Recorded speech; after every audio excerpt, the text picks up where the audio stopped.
पूर्णिमा कब है? कब है दोस्तों? चैत्र मास की पूर्णिमा कब है? कब से प्रारंभ हो रही है और कब समाप्त हो रही है? पूर्णिमा का व्रत कब रखें? स्नान दान कब करें?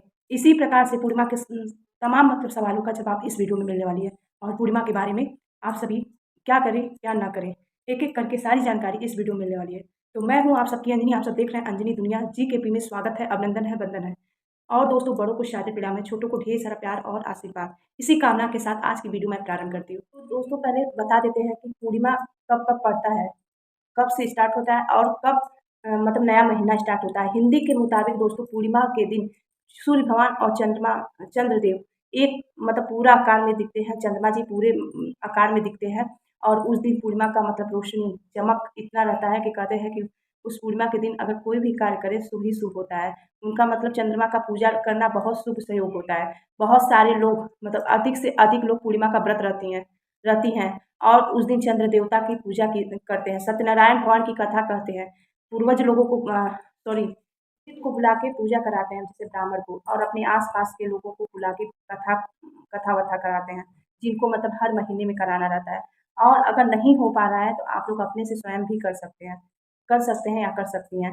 तो दोस्तों आप लोग को बता दें कि पूर्णिमा जिस दिन मतलब रहता है उसी के ठीक सुबह से नया महीना हिंदी पंचांग के हिसाब से नया महीना स्टार्ट होता है, ठीक है? तो चैत्र मास समाप्त होगा, फिर इसके बाद आपका नेक्स्ट मतलब महीना प्रारंभ होगी। तो आप लोगों को बता दें दोस्तों, इस बार चैत्र पूर्णिमा कब है? 12 तारीख को है, ठीक है? दिन है शनिवार और उस दिन आप सबको बता दें बहुत ही शुभ सहयोग बन रहा है दोस्तों।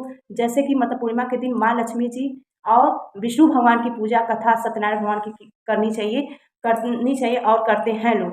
तो दोस्तों उस दिन हनुमान जयंती भी है, महोत्सव भी है। तो उस दिन आप लोग हनुमान जी की भी पूजा ज़रूर करिएगा।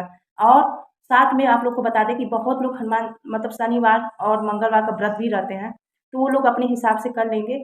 तो आप लोग को पहले बता देते हैं दोस्तों, पूर्णिमा बहुत ही शुभ सहयोग हो रहा है क्योंकि इस दिन 2-2 मतलब त्योहार पड़ रही हैं। एक तो पूर्णिमा है, ऊपर से जन्मोत्सव है हमारे बजरंगबली जी का। तो उस दिन आप सबको बता दें दोस्तों कि 12 तारीख को जो लोग व्रत रहती हैं पूर्णिमा का, वो लोग 12 तारीख को रहेंगी, ठीक है? कब प्रारंभ हो रहा है पूर्णिमा, कब से मतलब शुरू हो रहा है, कब समाप्त हो रहा है, आप लोगों को समय और डेट आगे बताएँगे, तो बने रहिए मेरे साथ। पूर्णिमा के दिन दोस्तों सर्वप्रथम आप सभी को बता दें, सुबह सवेरे उठकर निर्भीत होकर अपने घर के कामों को कर लें और करने के बाद दोस्तों अगर आप लोगों के नदी सरोवर है, तो आप लोग नदी सरोवर में जाके स्नान, दान, तप, जप सब कर सकती हैं। अगर नदी सरोवर गंगा जी नहीं आस-पास में है, तो आप लोग घर पे गंगा जल, श्री जल मिला के आप लोग स्नान करें।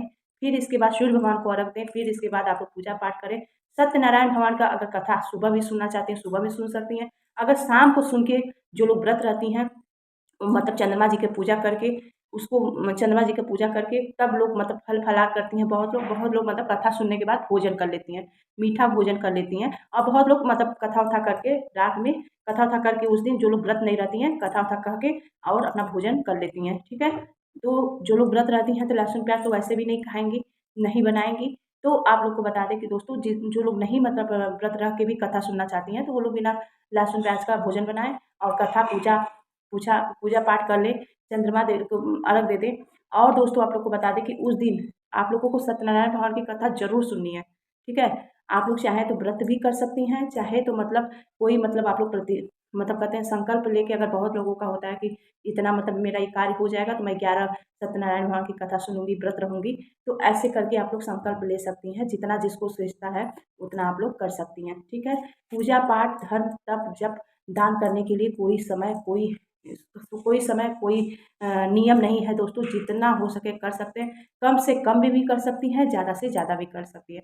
उस दिन दान का बड़ा महत्व है दोस्तों। पूर्णिमा हुआ, अमावस्या हुआ, तमाम ऐसे बहुत सारे हमारे हिंदू धर्म में आते हैं त्योहार, तो जिसमें कि अमावस्या और पूर्णिमा का दान तो बहुत ही सर्वश्रेष्ठ होता है। ठीक है, आप लोग मतलब चंद्रमा जी का मतलब जो लोग मतलब व्रत रहती हैं, चंद्रमा जी को मतलब अर्घ दे के, चंद्रमा जी का पूजा पाठ करके और चंद्रमा जी को जब आप लोग अर्घ देंगे दोस्तों, तो वो देखिए कभी भी नीचे ज़मीन पे मत गिराइएगा, क्योंकि ज़मीन पे अगर गिराएँगी पैर लगेगा और पैर लगने के बाद जितना आप लोग पूजा करेंगे नहीं, उतना मतलब आप लोगों को पुण्य नहीं मिलेगा।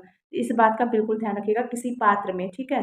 कोई पात्र ले लें या कोई गमला है या मतलब पौधा हो, उसमें दे दीजिए चंद्रदेव को या मतलब सूरज भगवान को आप लोग अर्घ देती हैं, तो कभी पैर नहीं लगना चाहिए, नीचे डायरेक्ट ना जल गिराएँ, क्योंकि वही पैर से लगेगा फिर वही पूजा का फल नहीं मिलेगा।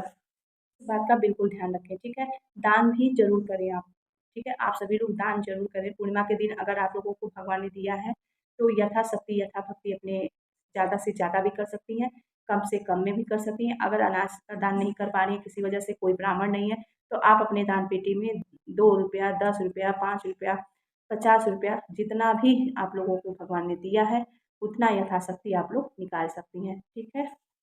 दोस्तों अगर आपके मतलब कहीं भी आस-पास पड़ोस में अगर पीपल का वृक्ष हो, आँवला का वृक्ष हो, तुलसी माता का तो वृक्ष सभी के घर में है। तुलसी माता को और केला के वृक्ष के नीचे आप लोग दीप यज्ञ कर सकती हैं, दीपदान कर सकती हैं। बहुत ही क्योंकि चंद्रमा उस दिन चंद्रमा पूरे रूप से निकले रहते हैं, पूरा निकलते हैं, तो इसलिए चंद्रमा की रोशनी में जितना आप लोग दिया जलाएँगी, जितना भी पेड़-पौधों के नीचे गौशाला है, नदी के किनारे, तमाम मतलब किसी मंदिर में आप सभी लोग दीपदान कर सकती हैं। इन सभी चीज़ों से करने से आप सभी को पूर्वज और परमपिता परमेश्वर श्रीमन नारायण, माँ लक्ष्मी जी की कृपा सदैव बनी रहेगी। अब चलिए दोस्तों जान लेते हैं कि उस दिन क्या चढ़ाना बहुत ही सर्वश्रेष्ठ होता है। उस दिन खीर, जी हाँ, हर महीने में पूर्णिमा के दिन खीर चढ़ाइए, माँ लक्ष्मी जी को प्रसन्न होती हैं और मनभोग दोस्तों जो आटे का मतलब मनभोग होता है उसको भी चढ़ाना चाहिए और ऋतु फल 5 भी ले सकते हैं, 7 भी ले सकते हैं आप लोग, जैसे भी भगवान ने दिया है उस हिसाब से आप लोग फल ऋतु फल चढ़ा दीजिए, ठीक? चढ़ाया करें, ठीक?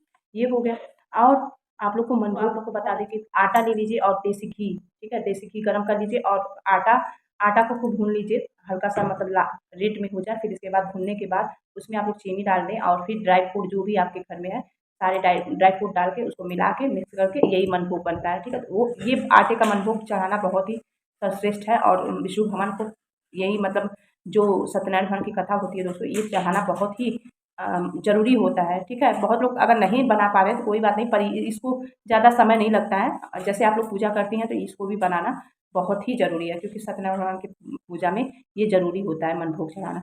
अब रही चना मिर्च, मनभोग, फल, ठीक? ये 3 चीज़ें बहुत ज़रूरी है और चना मिर्च कैसे बनता है आप लोग को तो पता ही होगा, बहुत सारे लोग बनाते ही होंगे क्योंकि हर अक्सर ही पूजा पाठ में बनता है।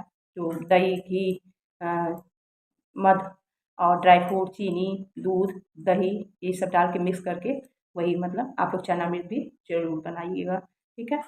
और अच्छे से खूब मंडप बना लीजिएगा और मंडप बनाने के बाद जो लोग करती हैं पूजा पाठ वो लोग को कह रही हूँ, जो लोग व्रत रहती हैं उन लोगों को कह रही हूँ। जो लोग करती आ रही हैं उनको तो पता ही है, अगर जो लोग करना चाहती हैं उन लोगों को मैं बता रही हूँ कि ऐसे ही पूर्णिमा का पूजा पाठ व्रत होता है, ये चीज़ हम बता रहे हैं। तो करना करना न करना ये आपकी मर्ज़ी, पर हमारा मतलब बता रहे हैं तो अच्छे से बता दें। और केला का मतलब केले के मतलब पत्ते से मंडप बनाया जाता है, ठीक है?